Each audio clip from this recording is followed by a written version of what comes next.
live on a Tuesday night. And here we go, gentlemen. It's 8:03 Eastern in the evening. It's the 26th of Tuesday. And how lucky are we that about 30 minutes ago, if that, this roster officially dropped. It's Ravens roster cutdown day. They were due 53-man rosters, by the way, at 4 p.m. Eastern.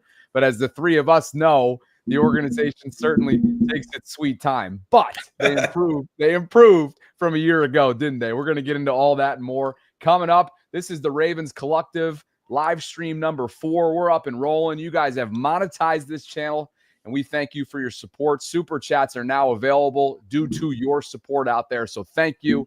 On the way in, please like the video if you could, subscribe, hit that notification bell, and if you're interested, drop a super chat. We're going to do some Q&A before this thing wraps up.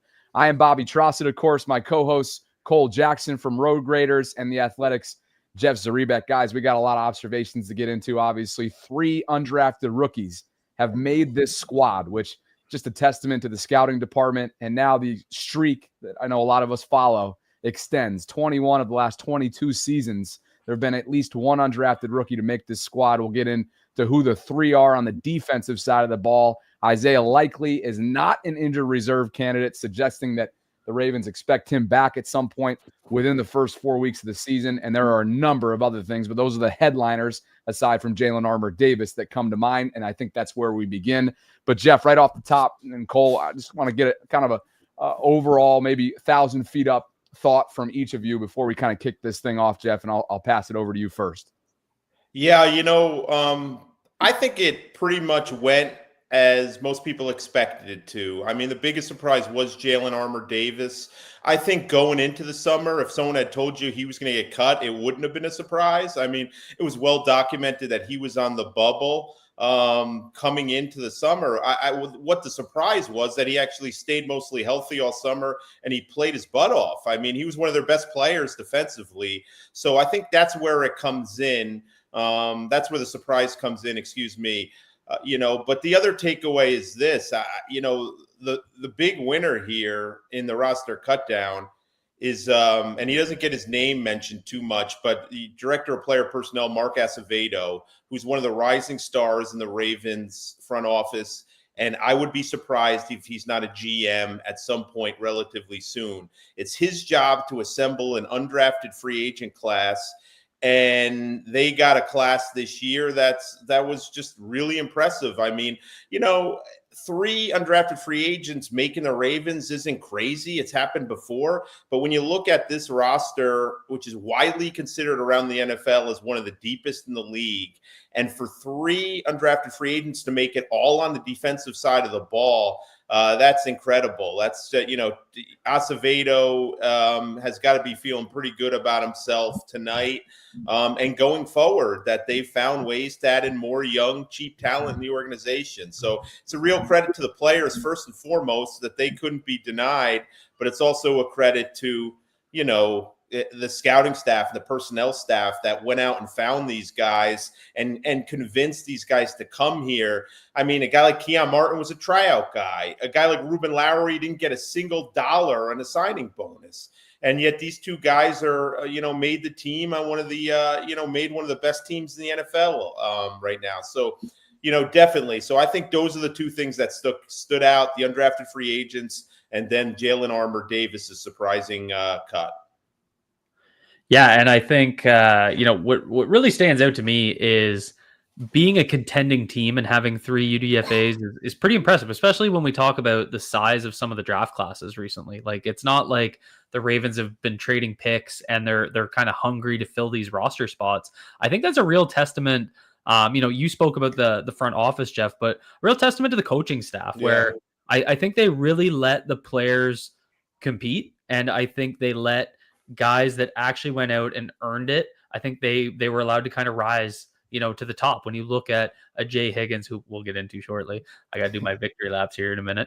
You look at Keon Martin. Keon Martin wasn't even a UDFA. He was a rookie camp tryout guy. And for him to come in and put that play, and put that tape together, and, everybody over on Road Graders got to enjoy that tape, and then to see them actually be able to make the roster, it just felt like I just walked away feeling like, okay, this coaching staff, and I mean, the coaching staff is always going to put together the best team that they can possibly put together. I'm not crazy to think there's agendas and all of that, but I just, you got to feel good about what this team has put together. And I'm super excited to see what they're going to be able to do, because this is a very competitive roster. I would say top to bottom, this is probably one of the deepest rosters, position by position. Really not a whole lot of holes. The Ravens have been, in contention since 2019, but I would say this is probably their most complete roster since 2019. To have 3 UDFAs on that kind of team is wow. Even if it is, simply special teams for those guys, obviously that's a unit that I think we all know needs to improve, has to improve coming off the last couple of years. We've all mentioned it in passing here. Jeff, you also noted some nuggets as it relates to Jalyn Armour-Davis. So let's start there and get a little deeper. Jalyn was a 4th-round pick. They had a slew of them back in 2022.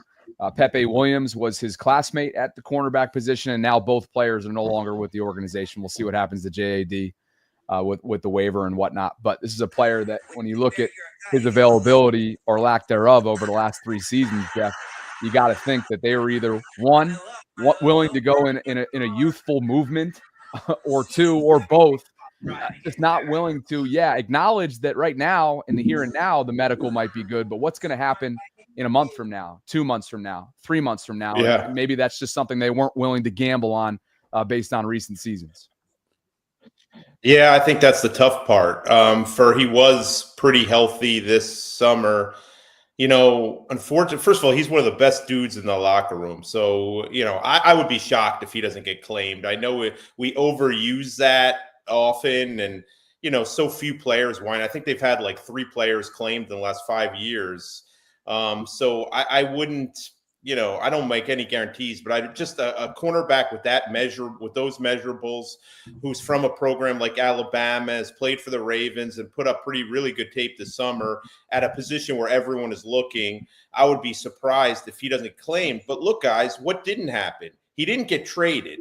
And if they cut him, they were shopping him hard. And that goes to show you that teams were weary of his injury history too. I mean, that's sort of what held him back around the league. That probably prevented them from not getting a trade where they recouped a 6th or 7th round pick for him.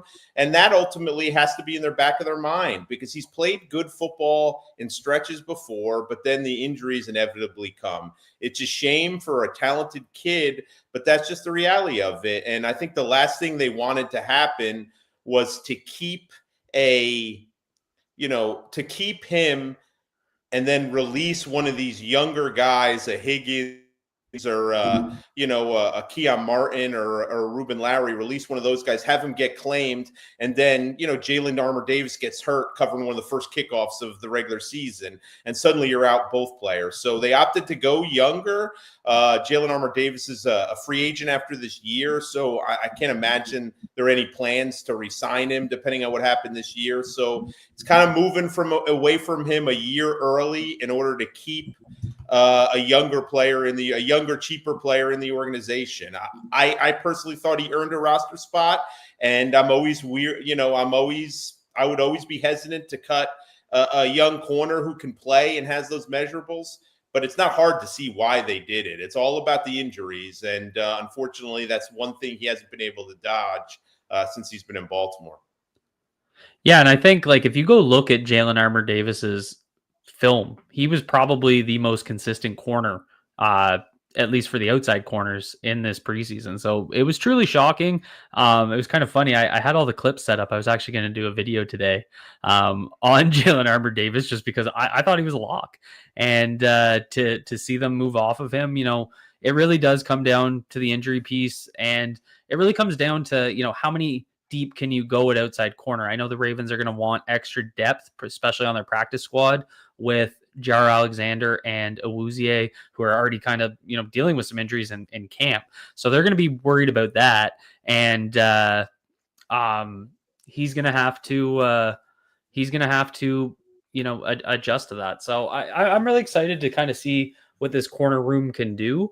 And it sucks for Armour-Davis, but I think Brian McFarland put it up. The claim rate across the NFL is 13%. So 13% of guys that get put through waivers get claimed. So Jalyn Armour-Davis could be back on the practice squad. I do think he'll be claimed because of the preseason he put together and, the potential there, but, it's not necessarily a lock. So I'm still holding out a little hope that we can get him back because I would like to have that depth. I've been leaning on this, to your point, and this is from Nick Cordy a couple summers ago, but along those lines of statistics and the waiver game that all these teams play, when constructing and really cutting, they're trimming from 90 to 53, as we know. I thought this was a good reference point from the summer of 2023. And Nick wrote that out of 851 players cut 2 summers ago, according to Over the Cap, only 24 of those were claimed off waivers, and that's a percentage of 2.82. And he goes on to summarize a regular lesson for fans to learn when they're worried about their favorite fringe roster players on their favorite team being lost to waivers is just how rare it happens. And then I have just over the last several years, maybe this is what you're referencing, Cole, from Brian, Ravens salary cap analyst, kind of just recounting who those players were since 2016 that the Ravens lost. That were claimed on waivers. So again, 2.82%. Jeff, you feel pretty comfortable about it. We'll see what happens with JAD, but I think the Bo Braids of the world will be back, and there'll be others too. Yeah, I mean, that's always how it works. And Ravens typically are considered one of the organizations who has one of the strongest, deepest summer rosters. So people tend to look. So you'd think that would lead to some claims. Would it, people are looking for offensive linemen and defensive linemen and, cornerbacks. Those are the positions where the demand far exceeds the supply. And, there's, could a guy like Garrett Dellinger get claimed, a rookie 7th round pick who played a good bit against Washington? Sure. Okoye, the nose tackle. I think he's a little raw. I don't think he played that well the last 2 preseason games, but he's a huge man, and he's now been part of the Chiefs and the Ravens. And could he get a look as a rotational guy? Sure. So they could lose a guy or two, but that's what happens. I mean, that's the part of having a deep roster. And one thing I want to get to, guys, is, it's kind of been a running joke around the league about the Ravens in these preseason games and their winning streak. And obviously that ended, but they won all 3 this year again. But they win these preseason games is not because they play starters, because they don't. They play, 5 starters the entire preseason. It's not because John Harbaugh game plans for it or coaches like it's the regular season, because he doesn't. It's because their player personnel staff finds good young players. There's a culture here where they're competing hard for jobs and they get an opportunity, so they're extremely motivated. And their position coaches do a heck of a job in coaching these guys up and getting them ready to play. And we see it time and time again how much better their second or third stringers are than the teams they're playing in the preseason. And that's why they win in the preseason, because those are the guys who play a lot. So I think those are the strengths of the organization, right? The Harbaugh, how he's kind of instilled this culture and this competition and all that, and how their personnel staff finds talent and how their coaching staff develops it. And that's always on display in the preseason. And we saw that in Washington on Saturday. I mean, that was varsity versus JV for much of that game. And it was so obvious how much deeper the Ravens roster was than the Commanders roster in a game where neither team were playing their top guys. Yeah. And, again, like, I think this practice squad is going to fill out really nice. And, 2 guys that I want to give a big shout out to, because I thought they played extremely well through the 3 games, were D'Ernest Johnson and Lucas Scott, the fullback, out at Army, Navy, one of the academy. Yeah, Army. Yep. And, Lucas Scott he played quite a bit and really played that kind of Pat Ricard H-back role where he's not just playing as a traditional fullback, he's moving around, and he's a former offensive lineman, and he's kind of built the way Ricard is. I don't think he's quite as heavy, but it's just fun. Yeah, seriously. That guy, they got Diet Ricard over in Los Angeles with John's brother, but they just don't build them like that. But I always find it fun to watch these guys, the Ravens, go out and find that kind of fit these archetypes that they have on their roster. And Lucas Scott's definitely that type of guy. And what I'm really hoping to see from him is to try and develop some of that inline tight end ability. That's something that Pat Ricard did over his first few years. And I know he gets listed as a fullback or a running back, but he really plays more kind of tight end and inline, helping out with pass protection, chips off the edge, that sort of thing. So I think it's really exciting to see that. I think he's a guy that's going to, he's going to be a factor in the future. I think they're going to try and keep him around. And Pat Ricard, he's getting up there in age, right? So, he might be looking at retirement soon, and they might be looking at to develop a guy like this for the next couple of years to kind of take over. And then I just thought Dernis Johnson, was the type of guy that ran hard, played very sound football. He's playing with kind of the third string offensive line. So, those holes are hard to come by at certain points. And, they kept 4 running backs. And I think that's probably because they're worried about Keaton Mitchell long-term injury wise. That's why they want Rasheen Ali on the roster. So, having practice squad running backs, I think is going to potentially matter eventually if they want to go with 4 running backs. So, big shout out to him. I do hope he kind of comes back on that practice squad. Cool story though, guys. Real quick, Bobby. Who's Army's coach, right? Jeff Monken. Who's the Ravens offensive coordinator? Todd Monken, the cousin of the Army head coach. That is why Lucas Scott is here. They kind of sold him on a vision. They know him well. You use your contacts to get in players. And I totally agree with Cole saying. And while they seem confident that, Ricard's going to be back from a calf injury or what he's dealing with now by week 1, I don't know that it's a lock at the moment. And with likely also potentially not playing in that game, they may need another fullback or a tight end up for that game in week 1 in Buffalo. So I'm not saying it's going to happen. I think pretty Card will play week 1, but don't be surprised if Lucas Scott factors on this team at some point.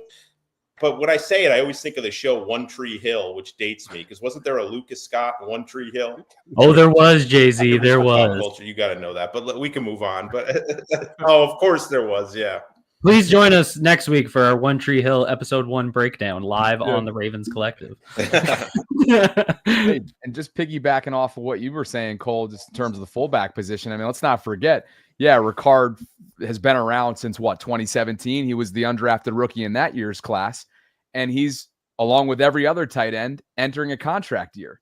So did they still see that as a luxury? You could go the rookie, the undrafted rookie window. If Lucas is in the building, like he appears to he might be a practice squad candidate. So you get him in the building, and maybe, who knows, maybe you're grooming him to be the Patrick Ricard successor at some point in the near future. But while we're on the topic, I think, of undrafted rookies, because again, Pat Ricard is a former one from 2017. Let's dig into some of these guys that we've alluded to, because 3 have made the 53-man roster, and they're all going to be on the defensive side of the ball. So, Cole, you already know where we're starting in this trio. I mean, it's got to be Jay Higgins. Where is his 49 jersey? That's what I want to know. You don't have the jersey already? Come on. Listen, when you ship internationally, it takes a couple extra business days, Jay-Z. No, I mean, I had to laugh. I try not to do the same guys in these film breakdowns every week because it becomes very repetitive, but it's just like every week this kid impressed me. And I kind of want to focus on a few things that I thought he did extremely well, because there's no doubt that, I was way higher on him than kind of the consensus, but it was really how physical and I would say assertive is probably the best word. So physical and assertive in the run game.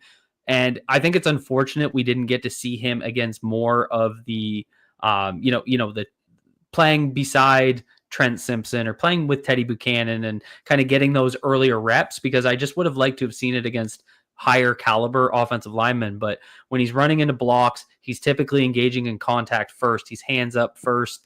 And, there's a great Ravens follow in the Twitter sphere, and that's Denard Melton. He's a former JMU linebacker who coached a little bit. Now he's doing a little bit of content with Michael Crawford and those guys. And he's awesome to listen to about linebackers. And the thing he always focuses on is the physicality and guys that play with their hands. So obviously linebackers need to be able to read their cues. he does that very smoothly, but he's very physical and very assertive going into blocks. And that was really the flip side of Teddy Buchanan. Like, I found Buchanan was a lot more passive. He let blocks come to him. He tried to run around the blocks, whereas Higgins was more physical, getting up into him.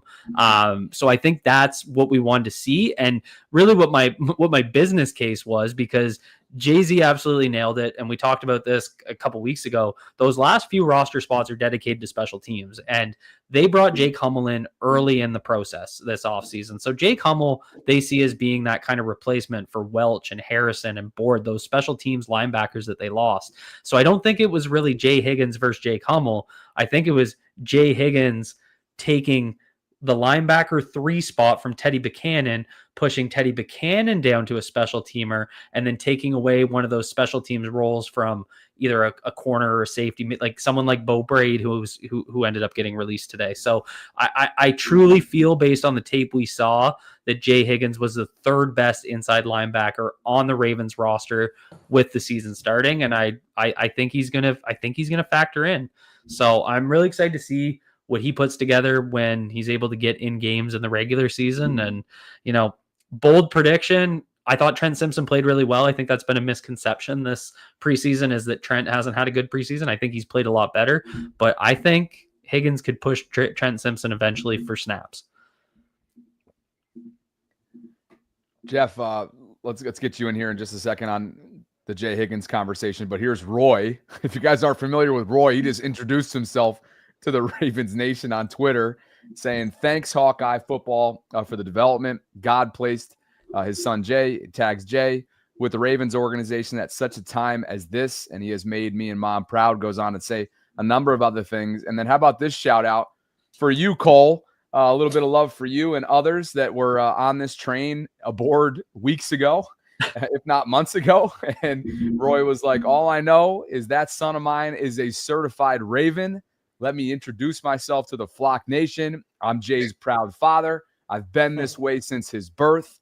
Can't wait to flock with y'all." So, Jeff, a lot of people who follow college football don't need an introduction to who 49 is. They're being reintroduced to him because this is your linebacker of the year a season ago in the Big Ten. We know the Iowa pipeline to Baltimore over the years. 49's become the latest Hawkeye to successfully make that transition. What are you hearing about why the heck he didn't hear his name called over those 3 days when you go back to April? Yeah, I mean, this guy over the last 2 years led the football, subdivision in tackles. I mean, and he did it in the Big Ten. But, every year we see guys either fall down the draft boards for bad workouts or fall out of the draft altogether for bad workouts. And, in the combine, the metrics of the athletic testing weren't good. He ran a 4.82 40, which certainly wasn't good. And he is undersized. I mean, he's 6 foot at 230 pounds. So he doesn't have ideal size for a linebacker, and he doesn't have ideal athletic measurables for a linebacker. So that's certainly why he wasn't drafted. But he also is a good football player. And we see time and time again, the Ravens take a chance on a good football player, give him opportunities, give him some time in the weight room, and find a role that they're able to kind of come in the organization and focus on, often special teams, and then take it from there. And then people seem to be surprised when said good football player is making plays on Sundays, and they've made a career. They make it happen all the time. You said it, like Jay Higgins isn't sneaking up on anyone. People knew who he was in college, and Zach Orr said it right away. Like, this guy should have been drafted. Like, why is this guy an undrafted free agent? But unfortunately, we see time and time again, guys either from a bad workout or just without ideal measurables or speed just sort of fall through the cracks, and the NFL sort of tisks them away and shows no interest in them. And all it takes is one team to give a guy an opportunity. And again, we talk about relationships with Lucas Scott. Kirk Ferentz is a good friend of Eric DeCosta's. They love Iowa players. They have a pipeline into that program. Kirk Ferentz used to be a Ravens assistant, talks regularly. Ravens scouts know those Iowa players. As you said, they've had success. And, and then the other thing, guys, is, if you're Jay Higgins' agent and you're looking for a place for him to have a chance to play, there's no team in the NFL that has started the career of more undrafted free agent inside linebackers than the Ravens. You know, it goes on and on. Their defensive coordinator, Jameel McClain, Donnell Ellerbee, Albert McClellan, Bart Scott, you know, Josh Ross for a while here. And, you know, I'm missing guys. So it's a good place for them. They're known with Iowa players, and they're also known to get a lot out of these undrafted inside linebackers. So it was winded up being good fit and good for the kid. He earned it. I mean, he was the one guy, kind of the one in my roster projection that I got wrong, not because I didn't think he belonged on the team. I thought he did, and he thought he played well enough to be on this team. I just didn't. I thought they'd go with 7 corners, and they'd put more value over the 7 corners than go with their inside linebacker. But you know, good for Roy and good for his son, because they deserve this. So, Jay-Z, are you trying to say it wasn't my film rooms that changed? I do think you should be getting an agent fee, Cole. And if you're not, you're getting cheated here. And just so people know, because everyone's wondering how I knew at 4:02 that Jay Higgins was going to be a Raven, I have a DM from Roy Higgins himself. Are you giving up your source live on YouTube? I'm giving up my source because I'm not expecting to get anything more out of Roy Higgins. This really is amateur hour, Bobby. The guy's giving up his source on YouTube. 4:02, it says certified Raven from Roy Higgins. So there you go, folks. There it is. That's incredible. Probably no one celebrated more than Roy than you, I'm sure. I'm going down there for Thanksgiving this year. It's going to be good. That is absolutely classic. And Jeff, I guess we could just turn a blind eye. He doesn't have a journalism degree. Let's just let him be.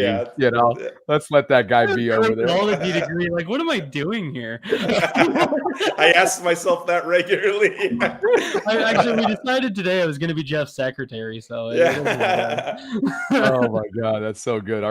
That's a little inside joke in the group message that's constantly flowing on a day like today. And speaking of flow, we got a viewership flow tonight, guys. This is a new record in terms of concurrent viewership. At the moment, 704 and counting. We'd love to get that number south. We'd love for you to subscribe. We'd love for you to like the video. We'd love for you to hit that notification bell. Do all the things that help us make this channel grow. You guys have monetized this within 3 live streams. So we thank you. We appreciate you. And what do you say we sneak in some super chats before we keep this conversation going? I know that Q&A is kind of what we talked about at the end. Some of them are just comments, so I figured we could sneak them in. If you guys are cool with that, just give me a thumbs up, and we'll kind of rip through these, beginning with Douglas H. Brown Sr., who writes, "So happy to be able to contribute to this program. He is a regular on the vault with us on the daily, so great to have Douglas with us." And Cody gives this one for you, Cole.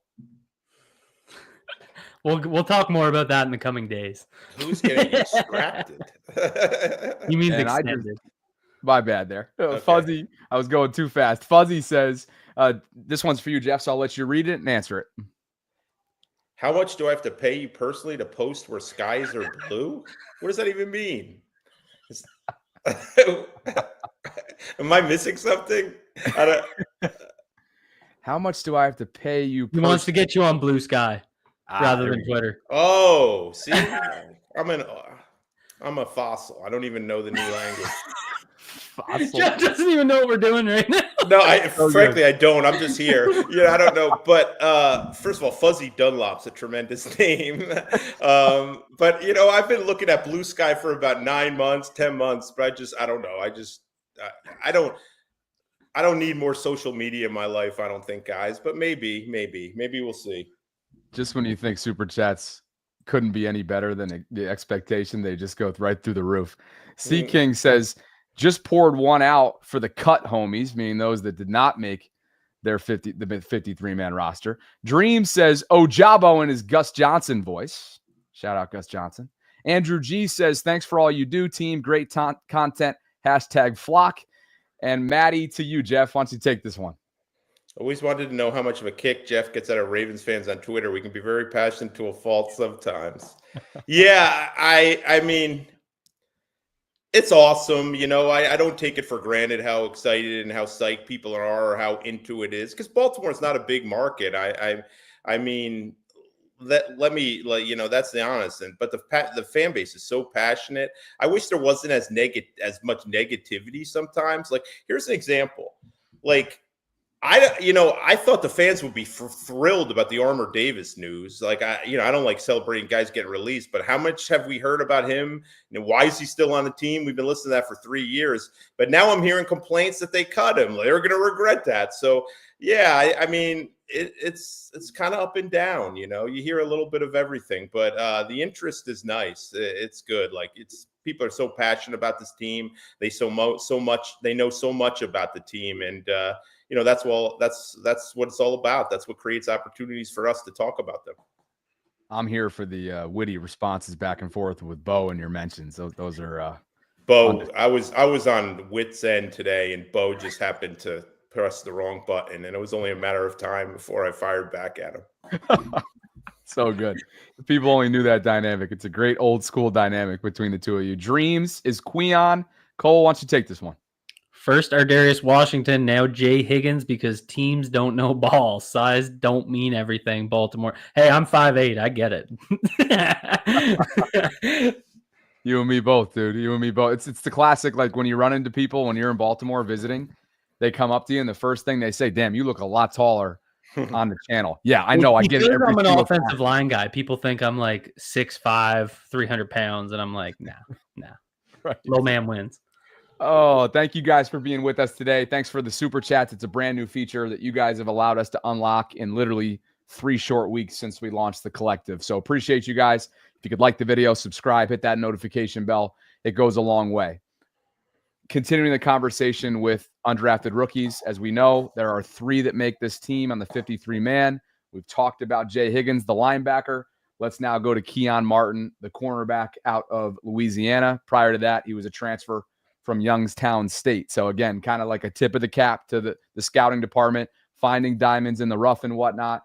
Jeff, Keon, I believe, help me out here again with your prediction. Did you have him on your 53? I did. Yeah, I did. But that was only after the Washington game, guys. I mean, look, we talked about this on one of our first shows. Like, certain times you see how a guy's being used, and you say, well, wait a second.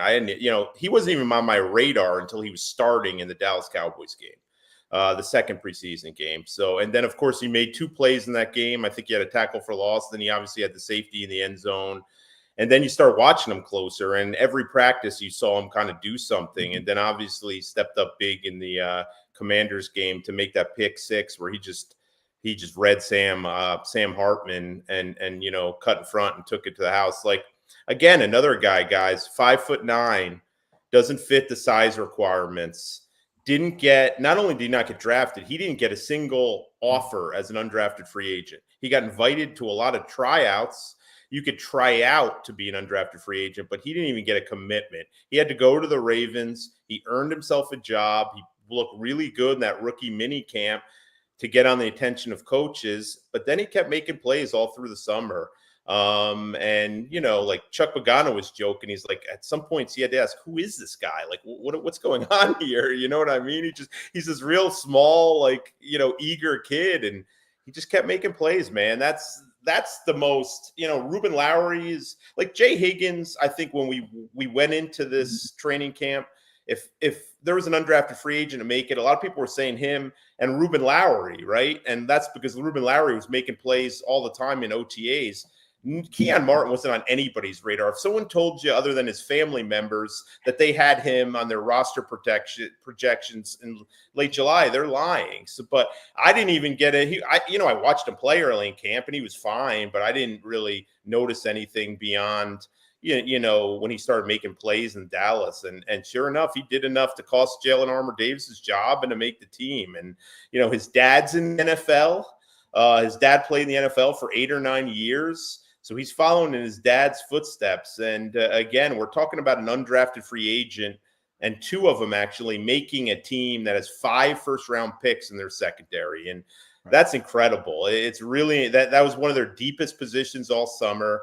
And yet he found a way to stick. And he did it by just keeping making plays. And the Ravens rewarded him. I mean, they could have easily rolled the dice and said, you know what, who's picking up a 5'9" corner on waivers?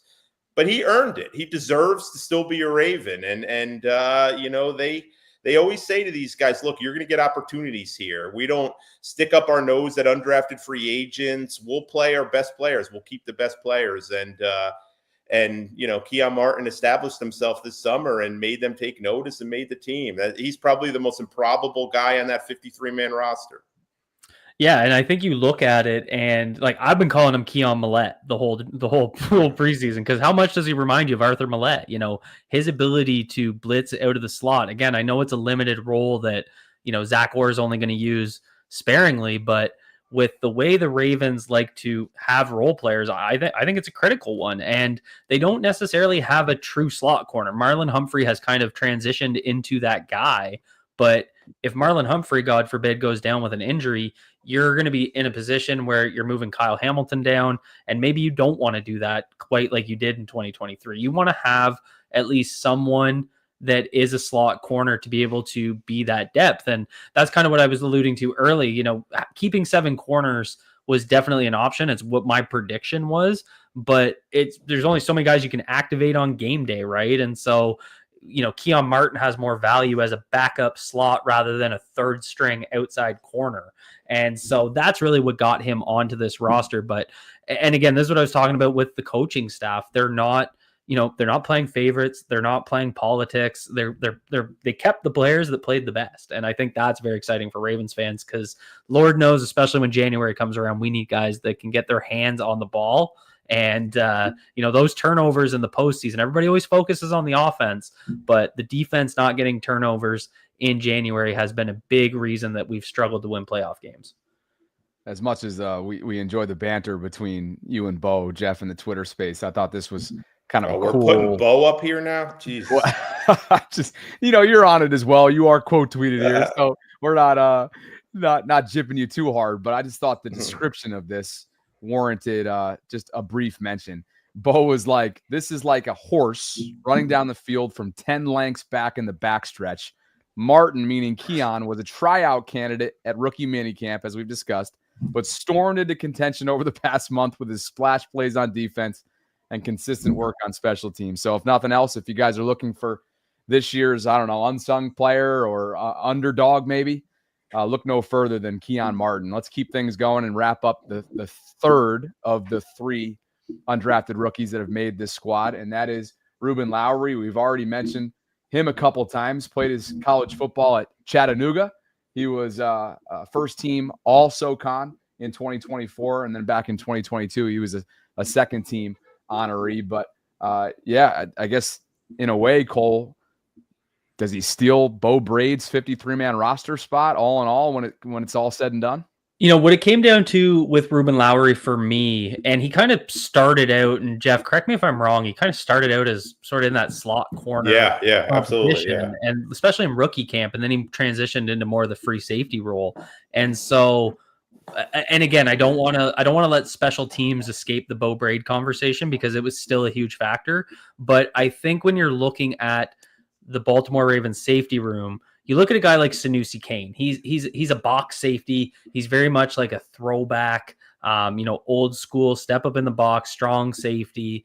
And he's also a key special teamer. So, you know, he was more so competing with Bo Braid, and Bo Braid's value was really his versatility and his ability to drop down into the box. So what's missing in that room is a guy that can play a free safety role. And that's what I think Ruben Lowery brought to this conversation. And that's why I think he was able to shine, by being that kind of backup to Starks. You know, if Starks goes down, who's going to be that free safety? Who's going to play beside Kyle Hamilton in that role? So it was, I think, more him being kind of the second string free safety, and Bo Braid not being able to beat out a guy like Jay Higgins that kind of stole one of those back end special team spots. But, you know, for me, I think he's going to factor in, because, again, we know the Ravens want to have these combinations of guys they can put on the field, and we want to be able to put Kyle Hamilton wherever the matchup desires. So we go with 3 safety looks. Ruben Lowery could factor in, you know, sooner rather than later. I don't think he's just a developmental guy. I think he could see the field relatively early. And again, a guy that got his hands on the football this preseason. The Ravens have been hungry for turnovers. And, you know, I just, everybody that was at camp, Jeff and all those guys out there, even Bo, we'll give a shout out to Bo. Bo is at camp? That's news to me. Buzzing about Ruben Lowery all camp. That's why I took notice. And sure enough, he goes out there and earns a roster spot. Like, it's incredible story. But again, it really comes down to being that free safety, single high guy that can relieve Malachi Starks. Yeah, I mean, look, I think there's like 5 guys in their undrafted class that didn't get a signing bonus. They just show up and sign, and he was one of them. So he wasn't a priority undrafted free agent at all. Guy that, played a lot of football in college. Is kind of was known for his academic exploits, mechanical engineering major, a 4.0 kind of guy.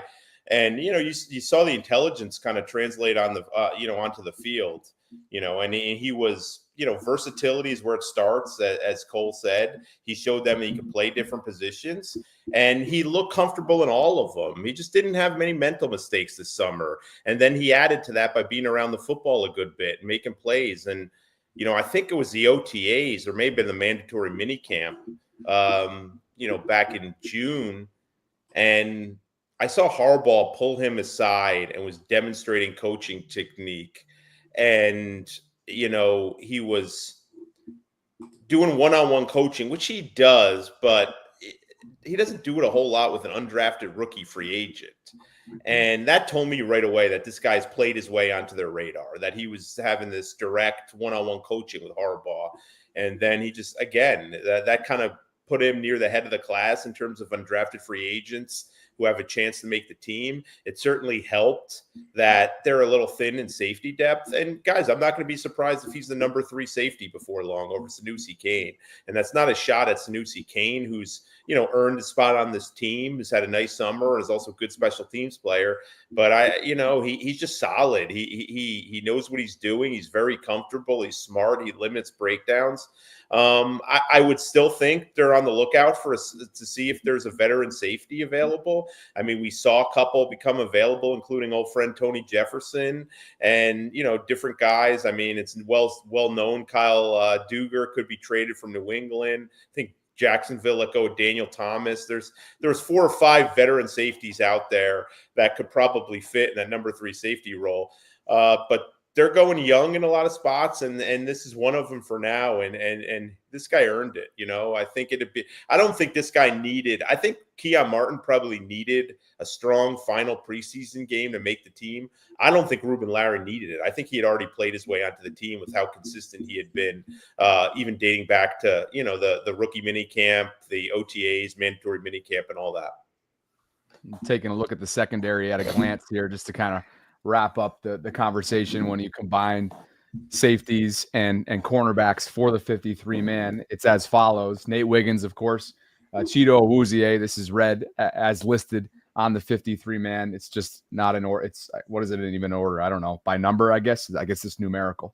So Nate Wiggins, Cheeto Awuzie, Kyle Hamilton, Sanusi Kane, Jair Alexander, who I'm going to come to you in a second on, Jeff, Malachi Starks, TJ Tampa, Ruben Lowery, Keon Martin, and Marlon Humphrey. That is your secondary, which, again, as Jeff noted, has 5 former first-round picks, including the most recent in Malachi Starks.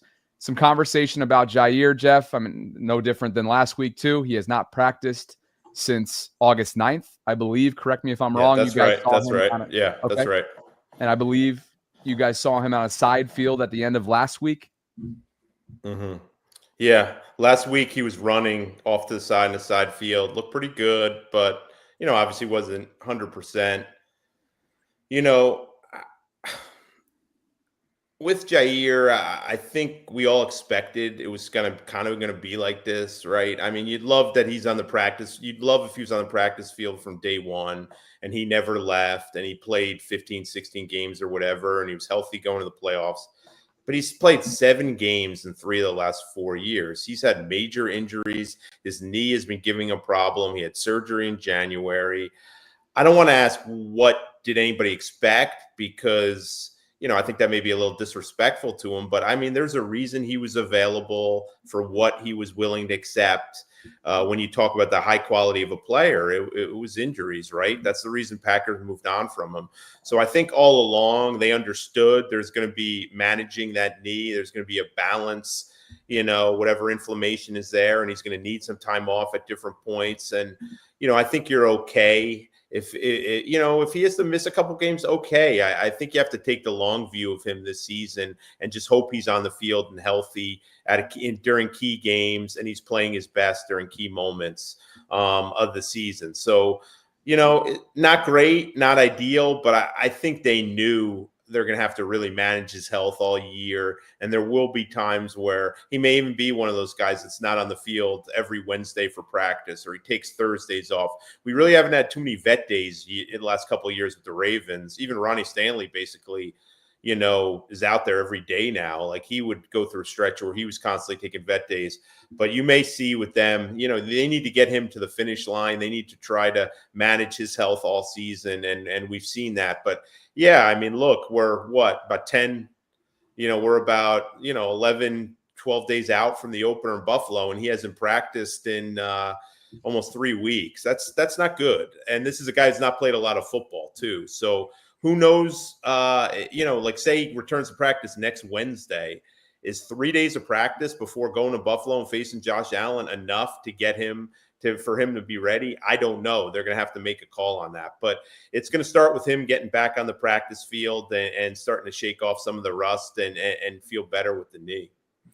Yeah, and this kind of reminds me of 2023 when they brought in Rock Ya-Sin and Ronald Darby, right? They brought in kind of two veteran guys, hoping that one shakes out, and they brought in Jar Alexander and Awuzie. So, it's a similar approach in terms of deploying two vets to kind of fill one spot. And I think what the Ravens are hoping is that between the two of them, they can hold down one outside corner spot, whether, it's exchanging on injuries or what it may be across from Nate Wiggins.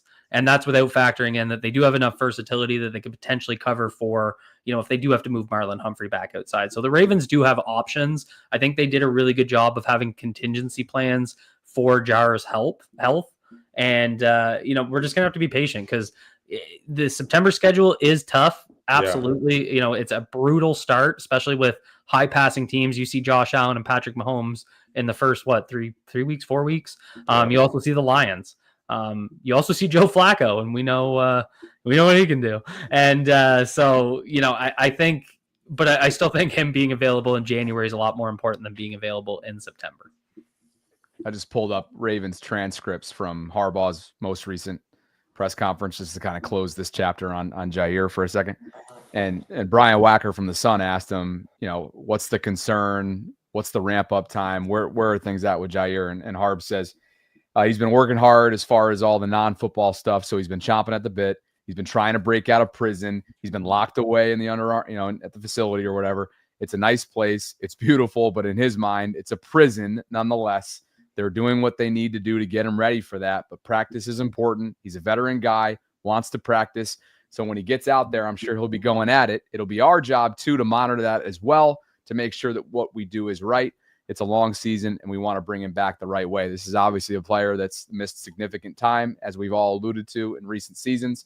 And, Jeff, it does bring me back to a conversation, I think, with ESPN Milwaukee, if memory serves, where his father spoke earlier this offseason and essentially suggested the idea that his knee was not handled to their liking by Green Bay's medical staff and overall staff last year. And so it just begs the question, are the Ravens being extra careful at his request with this ramp-up period, how they're handling him so they can put him in the best position to be as available as he possibly can for them, and then ultimately put him in a position to get paid maybe somewhere else or in Baltimore next year? Yeah, I think that's part of it. And I think one of Harbaugh's comments, either the last time he was asked about it or time before, he mentioned, look, we'll have a plan here for this. We knew that, this was going to be necessary. Like, look, they give these guys physicals, and Jair had, I think, his surgery in January. So I'm sure they looked at the MRIs and he did all the tests and they understand what they're dealing with. And that's part of the plan they have with their training staff and their strength and conditioning staff to try to get him ready as much as possible and try to have him healthy and on the field at the key points of the season. And, it's it's almost like with Owuze too, because that's another guy who's missed a ton of time in recent years. And, it's almost like you get two to get one, if you know what I mean. And you hope you can piece the full season, and at each point, one of those guys will be healthy and available and playing good football for you. And if you do that, I think you're good with how it's happened. You'll take that. If one of those guys is available, I think you're good. And if both are available, that's great. That's considered a really good problem to have. But Owuze returned to practice today. That was a good sign. Mark Andrews was out there today. He wasn't really participating in practice, but he was basically going through his own practice with a member of the strength and conditioning staff on their field.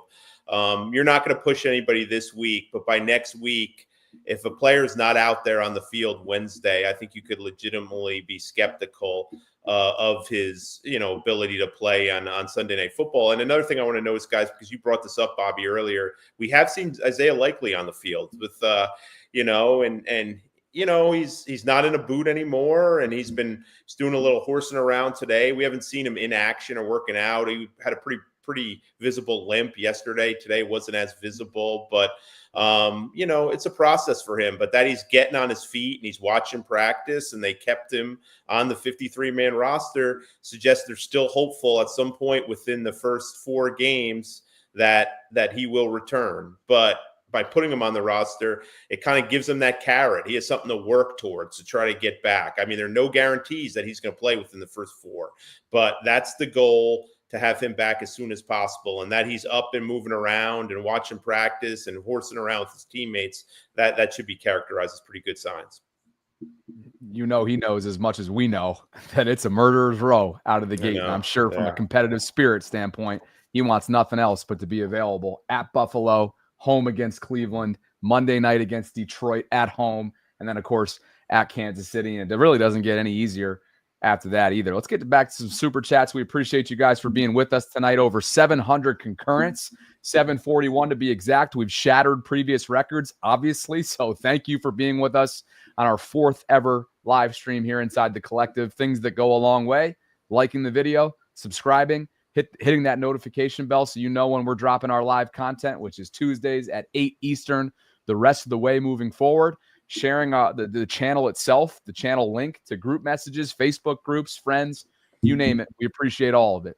And Cole, this one's for you from Justin B. He says, which of the 3 undrafted, let's just get this out of the way so Cole can actually see. Justin says, which of the 3 UDFAs, I wonder how you're going to answer this one, do you think makes the most impact this season? Yeah, I know I sound crazy, but no, actually, I'm not going to go with Jay Higgins because I think his path to getting on the field is, I know, I'm going to shock the world.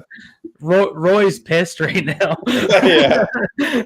Well, he's pissed because you gave him up as a source. Let's get that out of the way. I burned him because I don't think I'm going to get anything else. No, I'm not going to go with Jay Higgins on this one because I think his path to the field is going to be a little bit longer. So for me, it's about who has the shortest path to the field. And I think that's Ruben Lowery. I think he's going to be able to get on the field the earliest out of these 3. And I think Ruben Lowery has the ability to, once he factors into that rotation, I think he can take on a Geno Stone type role in the long term and be that kind of, split safety where they can be creative with Kyle Hamilton. I think it's going to be more of an uphill battle for unseating Trenton Simpson. I think they're going to give him a lot of rope early, very similar to what they did with Patrick Queen early in his career, because they put a lot of draft investment into this kid. He's shown some development, and I think they're going to want to give him opportunities to be able to do that.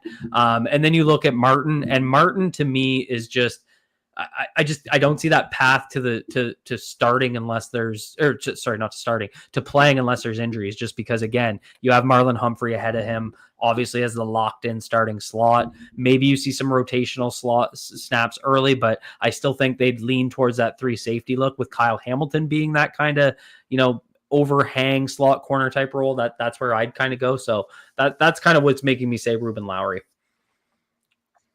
Jeff, why don't you take this one here from Colin Donahue? I'll tee you up. Is Keon and Ruben both expected to be safety mainly or corner? And any surprises with Tampa? I guess TJ Tampa you might be referring to here, staying. Yeah, Keon slot corner. I think that's where he projects. And one thing I'd add to Cole, I actually really, I agree with everything Cole said. The only thing, if Keon Martin keeps blocking gunners like he blocked in that Washington game, he's going to be up and contributing sooner rather than later. I mean, that's the kind of play that gets you on a football team, because they coach that hard. And to see he learned those, and credit to Keandre Jackson too. I think he was the guy double teaming that, the Commanders gunner, and they didn't let him off the line of scrimmage. That's as impressive as kind of the vice rep that you can get. But but Keon's a slot corner. Ruben's most likely a safety, though they do have he does have the flexibility to line up in the slot or nickel or do different things. And no surprises with TJ Tampa staying. They really like TJ Tampa, and he's a rookie. Let's face it. Last year, he was hurt all throughout the year. He barely got to play in any games. And when he did, he was mostly on special teams. I thought it would have had to take a disastrous summer for TJ Tampa to not make this team. And I think, he's still got to learn to get his head around a little bit. I mean, I think we saw some issues there at times and him get a little handsy at times, but I think he took some strides. And I think his biggest stride was just being on the field and practicing day in and day out. It was a lost season for him last year. I know there's some people that think his lack of long speed, straight line speed which is one of the reasons he fell to the fourth round, is going to have him better suited to play safety, but they're not giving up on him as a corner just yet. But he needs to take reps there, and he needs to play there. So this was a good summer for him, and I think he earned his spot. And I'm not surprised at all. The only thing, as I said, as long as he had a solid summer, I thought he was a shoo-in for this roster. And finally, here from Eli Shern. This is definitely for Cole, I would think. He said, we got our own plug here to Roy. So Eli says, can we get Roy Higgins as a guest next week? What say you, Mr. Ottawa? Well, not after I burned him. I think Roy's got a pretty creative personality. I think he'd be a great guest.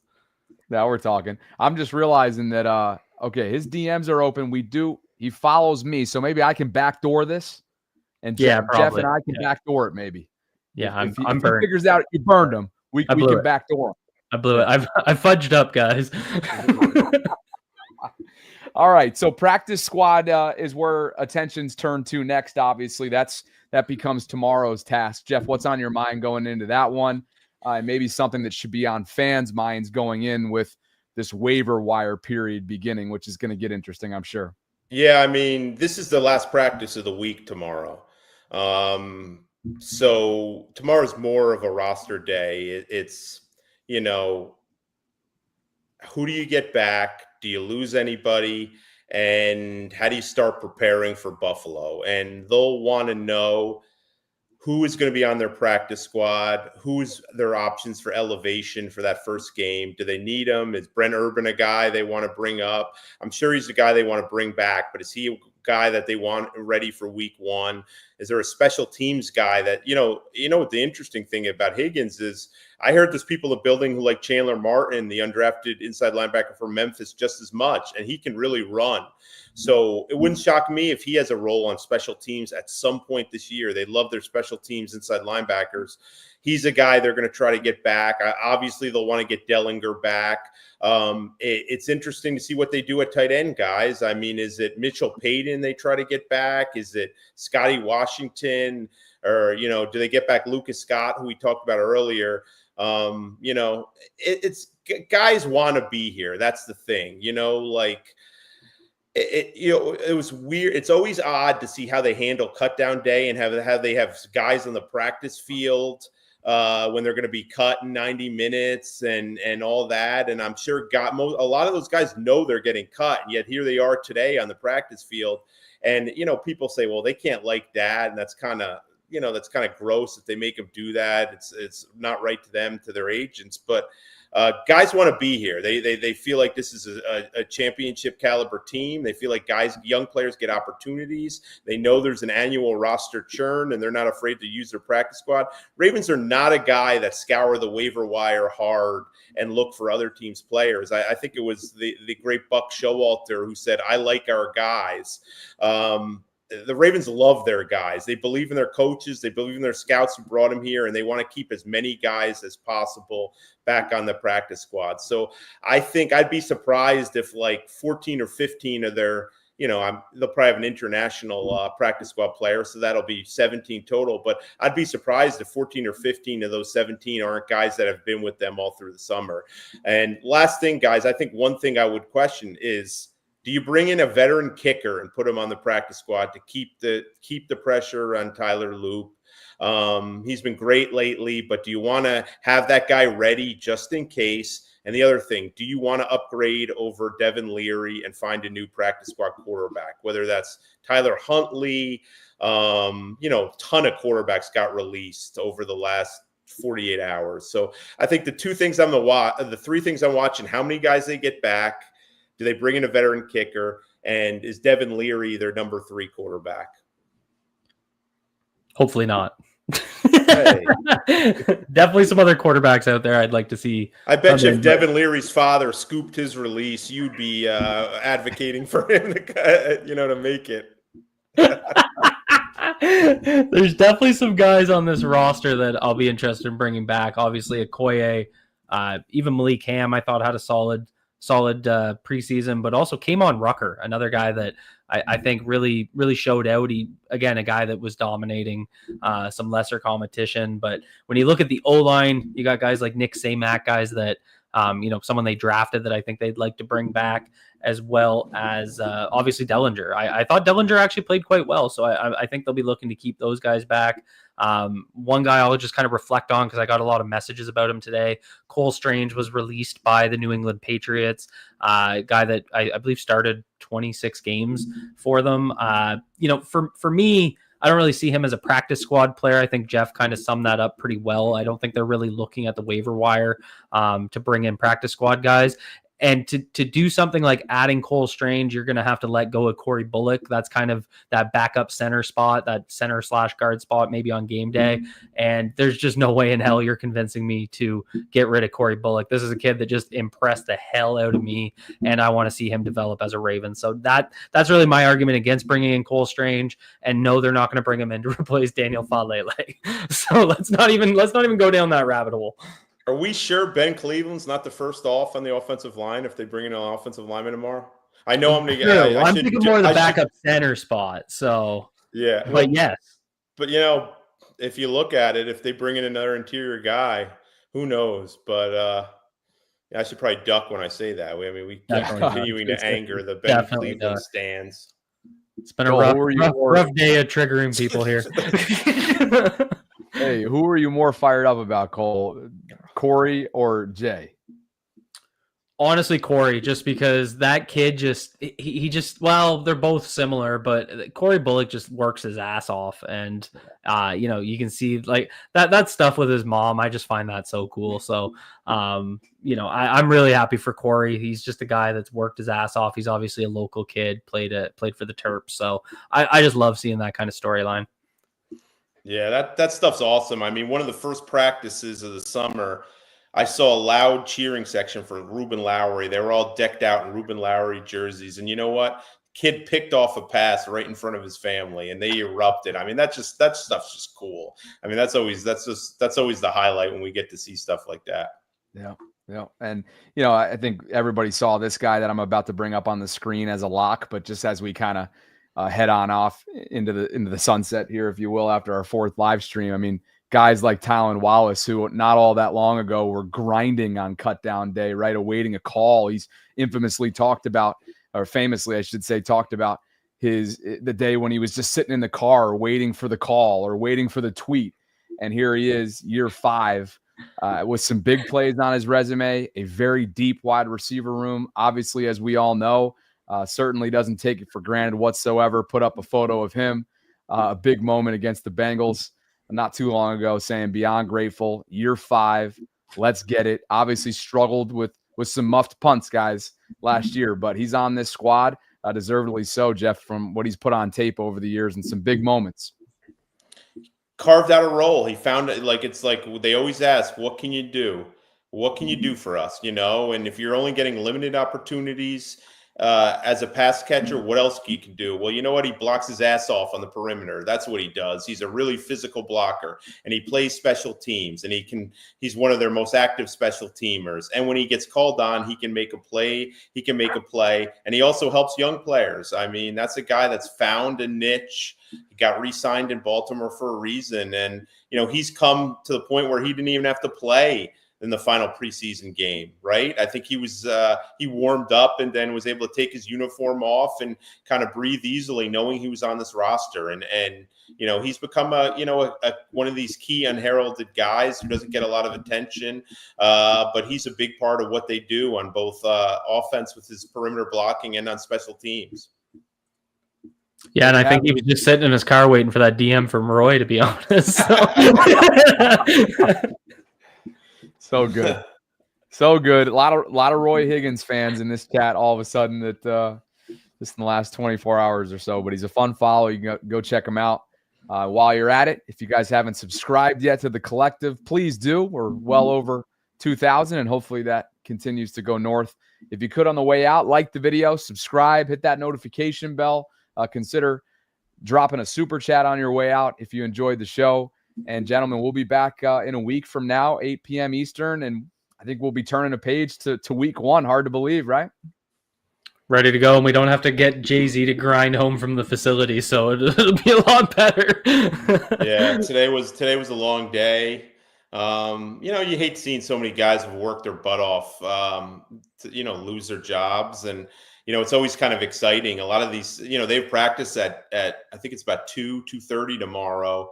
And sometimes practice squads aren't done right away. Like you have 16, 17 guys that are waiting outside the office to find out if they cleared waivers. And if they do, they're going to sign. And some of these guys are late getting out of practice field and they run out and they get applause from their teammates. And yeah, they didn't make the roster, but making an NFL practice squad is pretty damn impressive too. So, Eric Acosta is supposed to meet the media tomorrow afternoon as well. So I'm sure he'll get asked plenty. But yeah, this is, as I said, I think that the MVP of today is Acevedo for putting together this undrafted class and for getting enough quality that they got 3 guys on this 53-man roster. That's the biggest takeaway from today. Yep. And hey, for those in the live chat, sorry if I misspoke in the beginning, but when we referred to the Q&A, it's essentially just for timing purposes, because if we didn't narrow it down to super chats only, I think we'd be here probably till the cows come home. So when we referenced Q&A, that was super chats. We got to as many as we could. We appreciate you guys for understanding. We're trying to keep this to a 60-minute format for the most part. Maybe one day we do 2 a week. We'll have to see when that time comes. We'll evaluate and make those decisions accordingly. But we appreciate you guys very much for episode and live stream number 4. We'll be back in a week from tonight, 8 o'clock Eastern from this point forward. Again, on the way out, if you could like the video, subscribe, hit that notification bell. It goes a long way towards growth. For Jeff Zaribek, for Cole Jackson, I'm Bobby Trossett signing off from Roster Cutdown Special Day. We appreciate you guys very much, and we'll catch up with you next week. A lot more.